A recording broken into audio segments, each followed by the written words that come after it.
ఓటర్లు ప్రలోభాలకు లొంగితే రాష్ట్రం నష్టపోతుందని ప్రముఖ రాజకీయ విశ్లేషకులు వెలగపూడి గోపాలకృష్ణ అభిప్రాయపడ్డారు.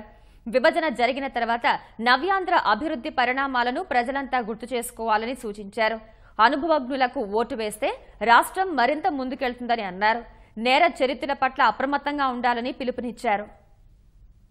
మన ఓటు హక్కును వినియోగించుటకు సరియైన నిర్ణయం తీసుకోవాల్సిన బాధ్యత ప్రతి ఓటర్ పైన ఉన్నది. మనం తీసుకునే నిర్ణయంలో ఏ పొరపాటు జరిగినా మన వినాశనాన్ని మనమే సృష్టించుకొని భావితరాల వారి యొక్క భవిష్యత్తును కూడా అంధకారంలోనికి నెట్టివేసిన వారముగా చరిత్రలో మిగిలిపోయే ప్రమాదం ఉన్నది. ఆంధ్రప్రదేశ్ రాష్ట్రాన్ని ఏర్పాటు చేసిన సమయంలో జరిగిన పరిణామాలను మరియు ఇటీవల 2014వ సంవత్సరంలో స్వార్థ రాజకీయ పార్టీలు వారి అధికార దాహంతో అసంబద్ధమైన అశాస్త్రీయమైన విభజన చేసి నా విధానం గురించి ప్రతి ఓటర్ మహాశయుడు సమగ్రంగా ఆలోచించవలసిన అవసరం ఎంతైనా ఉంది. గడిచిన 60 సంవత్సరాల కాలంలో కనీసం 3 తరాల వారు కష్టించి శ్రమించి చెమటోడ్చి కడుపు మార్చుకొని పుట్టిన గడ్డను వదిలి కూడబెట్టిన సంపదతో హైదరాబాద్, సికింద్రాబాద్, సైబరాబాద్లో నిర్మించిన సౌధాలను వదిలి కట్టుబట్టలతో వచ్చేసిన సందర్భాన్ని గుర్తించుకోవాల్సిన అవసరం ఎంతైనా ఉన్నది.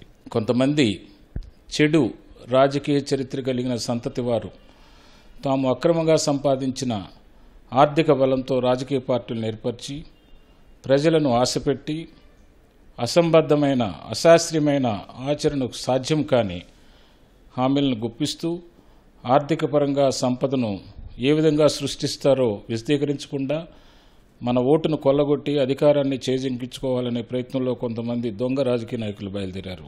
5 సంవత్సరాల కాలంలో ఆంధ్రప్రదేశ్ ప్రజలు అనుభవించిన ఇబ్బందులను, పడిన శ్రమను, అనుభవదారులైన పాలకుల శక్తిని నిర్వీర్యం గావించడానికి కొన్ని రాజకీయ పార్టీలు పన్నిన పన్నాగాలు, కుట్రలను, కుతంత్రాలను అప్రజాస్వామిక రీతిలో భాషణ వాడుతూ శాంతి భద్రతలకు విఘాతం కలిగించి ప్రజలను భయభ్రాంతులకు లోన్ చేస్తూ తీవ్రమైన మానసిక ఒత్తిడికి గురిచేస్తూ తాము అక్రమంగా కూడబెట్టిన డబ్బుతో ఓట్లను కొల్లగొట్టి రాజ్యాధికారాన్ని చేజింకించుకోవాలనే ప్రయత్నాలకు మీ ఓటు అనే ఆయుధంతో స్వస్తి పలకాలన్న విషయాన్ని మనందరం గ్రహించవలసిన అవసరం ఎంతైనా ఉంది.